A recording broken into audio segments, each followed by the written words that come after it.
Wiccan holidays, Yule. Yule, otherwise known as the Winter Solstice, is a pagan holiday that marks the longest night of the year. Since the night hours will only get shorter after that point, Yuletide represents the rebirth of the sun god. In essence, it is the symbolic end of the cold and dark winter and the return of light. Obviously, that makes Yule the last Wiccan Sabbath, or seasonal festival, of the year.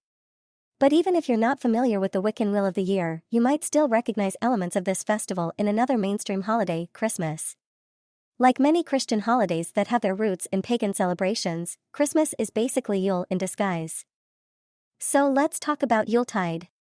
And while we do, try to figure out how these pagan festivities have influenced the creation of Christmas. Once you start looking for the connections, you won't be able to stop. What is Yule? Historically, Yule was celebrated by various Germanic and Scandinavian peoples. Although the word itself was first noted around 1475, the holiday was, by all accounts, present before that. The festival was at one point connected to the Norse god Odin, who is also called the Yule Father. Notably, stories about the god describe him as having a long beard, which is potentially what inspired Old Saint Nick's appearance. In any case, Yule is only one of 8 Wiccan holidays that exist on the wheel of the year. Each of the 8 festivals on the pagan calendar corresponds to the year's main solar events, namely solstices, equinoxes, and the intervening cross-quarter events. The winter holidays, Samhain and Yuletide, are perhaps the most important Wiccan festivals on that cycle, though the rest of them are meaningful in other ways. But what is the significance of the wheel in the Wiccan tradition? A brief overview of the wheel of the year. In essence, the wheel represents the cycle of birth that is perpetually repeated year after year. Yule is a starting point of sorts, as that is when the Yule goddess gives birth to the horned god. At the same time, the triple goddess restarts her own cycle, this time in her maiden form. The other Wiccan festivals are thought to represent various points in the courtship of these two deities. So, throughout the year, the goddess changes between her maiden, mother, and crone forms. It should be noted that some Wiccans only distinguish between 2 of her phases, the maiden and the mother/crone. Similarly, some Wiccans project a parallel ever-shifting nature onto the masculine deity. Instead of the singular horned god, they believe in the Holly King and the Oak King as different divine personalities that rule during the winter and summer seasons.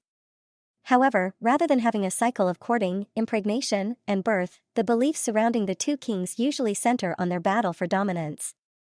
Notably, the Holly King is generally described as a woodsy figure dressed in red with sprigs of holly in his hair. So that may be another potential origin of the Christian Santa Claus character. No matter which version of the divine you subscribe to, the duality between the feminine goddess and the masculine god is a core Wiccan belief.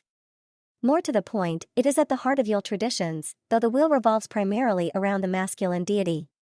Now that we've cleared that up, let's get back to the festivities. When is Yule, anyway? Most Wiccans celebrate Yule on the day of the winter solstice, though there are exceptions to that rule. However, that date tends to move around from year to year. Generally, though, the winter solstice falls between the 20th and the 23rd of December. So what is the winter solstice all about? Basically, it's the shortest day of the year when we get the fewest hours of daylight and the longest night. The date varies because our calendars aren't exactly aligned with the sun. Of course, some Wiccans believe that the end-of-the-year festivities should start on Samhain, which is also known as the Witch's New Year.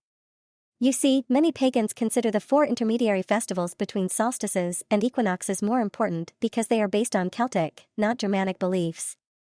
Additionally, Samhain is technically the last stop on the wheel of the year before Yule ushers in a new year. So some people deem it appropriate to celebrate during the period between these 2 holidays. On the other hand, some people celebrate Yuletide for 12 days starting on the shortest day of the year. But really, there's no manual stating when you have to start your celebration. Of course, the winter solstice doesn't fall on the same dates in the southern hemisphere as it does in the northern part of the globe.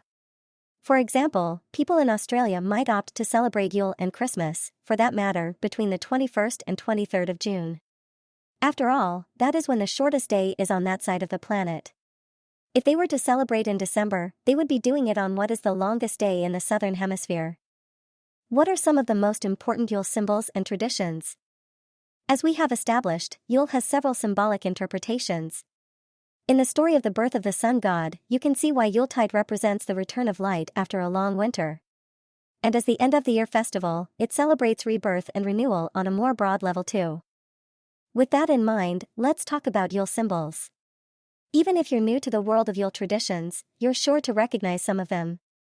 Red, green, white, and gold colors. Since we've already talked about the symbolic meaning of Yuletide, you can probably guess what each of these colors represents. Since Yule is the festival of birth, the birth of light, and the horned god, that's what the red symbolizes. In fact, many consider holly berries to represent the blood involved in childbirth. Red is also the manifestation of prosperity, which is also the reason Wiccans decorate their homes with red ribbons. Green is significant because of its presence in evergreen trees, which are connected to the holly king.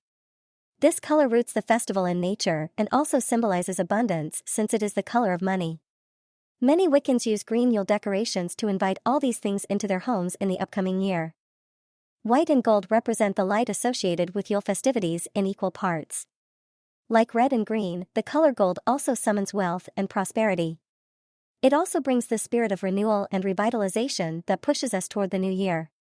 So basically, all these colors invite good luck into the upcoming year. Red, green, white, and gold are great options for clothing during Yule as well. Dressing for the season is a fun and festive way to prepare for the holiday. Yule tree. In Norse paganism, trees symbolize life. According to that way of thinking, a tree is at the very core of the universe. However, the idea of bringing evergreen twigs and trees into the home obviously didn't stop with the Norsemen. And the idea that evergreen plants represent immortality isn't the only meaning many of them carry. For example, holly has protective properties and is therefore useful for warding off bad luck or unwanted spirits. Mistletoe represents fertility and healing according to pagan beliefs. It loses its power if it touches the ground, which is why we hang it up. Pine also brings healing and joy into the home. Ivy represents resurrection, rebirth, and immortality. Don't have room for a tree? A Yule wreath is an excellent substitute. Decorations and ornaments. A Yule tree or wreath may have red and gold ribbons on it as well as decorative lights. Bells are commonly used as decoration to ward off negative energy. Some people also decorate with fruit to manifest fertility and abundance in the coming year. Dried oranges are particularly easy to turn into Yule decorations by tying a thread through the hole in the middle. Best of all, they provide a lovely contrast on the evergreen tree. Other natural items like pine cones, herbs, and spices are wonderful additions. Runes and crystals can be mated into ornaments. Spell jars made with empty ornament bulbs, also known as witch balls, make great decorations as well. Yule log. The Yule log is another one of those pagan customs that have inexplicably found their way into Christian traditions. Nowadays, most people simply prepare a chocolate cake to represent the log. However, Wiccan households still decorate and burn, symbolically or otherwise, a real log. This tradition originated in Norway, where people would put a large ash log onto the hearth on the night of the winter solstice to celebrate the return of the sun. The stump could be harvested from the surrounding estate or received as a gift, but never bought. Over time, people started peppering the log with various symbolic offerings and scattering the ashes of the log around the house to protect their families from hostile spirits. Since most homes don't have hearths anymore, the tradition has since evolved.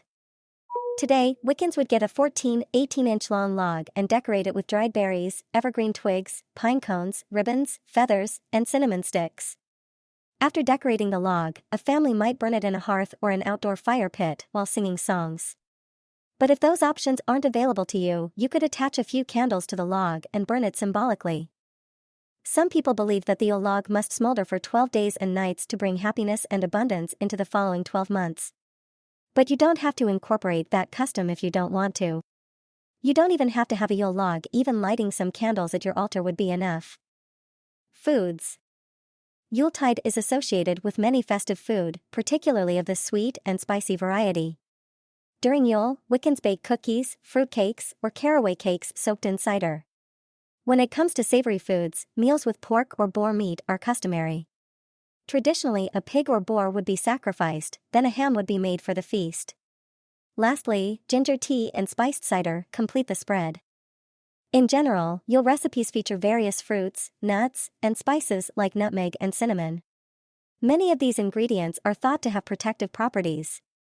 So in addition to filling your stomach, these foods should also invite good luck and abundance. Songs. Yule songs and carols are an entertaining way to celebrate the season.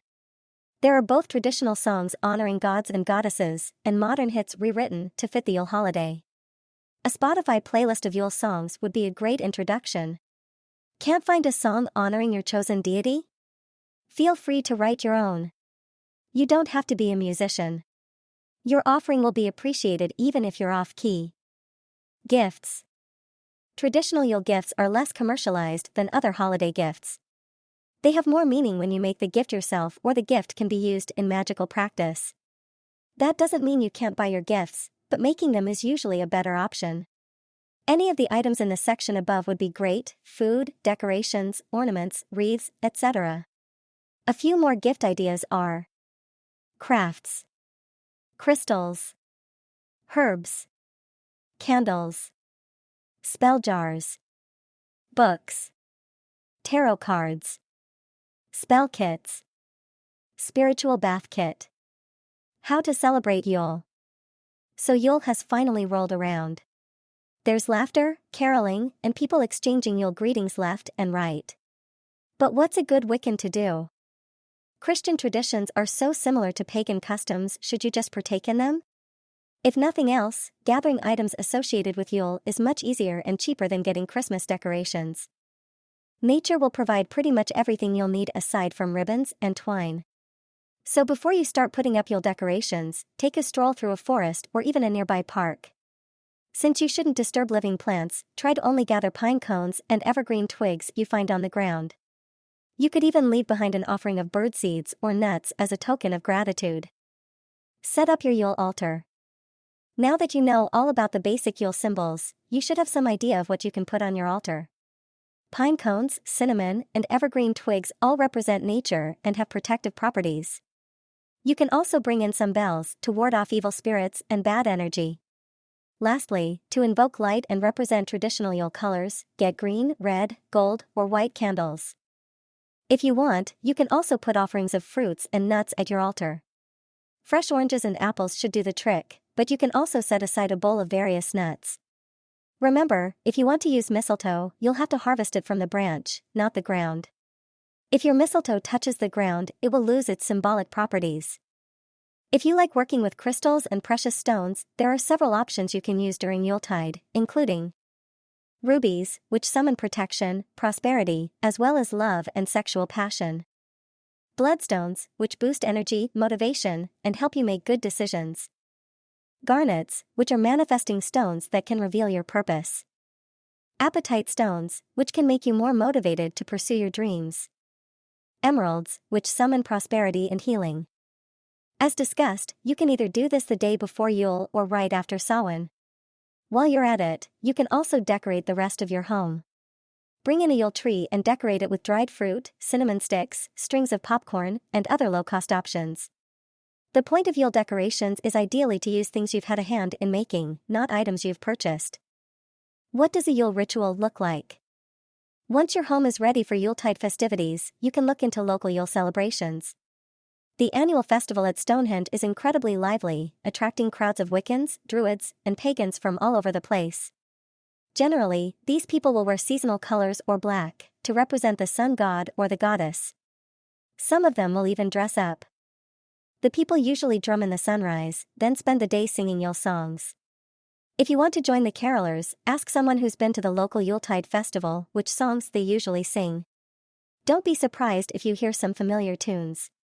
There are several cheeky pagan versions of established wintertime classics, such as dancing in the Wiccan Wonderland. On the other hand, there are plenty of Yule traditions you can do on your own or with your family. For example, you could make holly water by soaking holly leaves in spring water under a full moon. Or if you want to keep it low-key, just prepare a festive dinner for your loved ones. Solitary Yule rituals. If you find yourself celebrating Yuletide by your lonesome, there are several solitary rituals you can perform. If you want to go all out, you can praise the sun and pray for a prosperous year. Alternatively or additionally, you can cast spells for luck, abundance, appreciation. Yuletide is also the perfect time to declutter or redecorate your space and start fresh.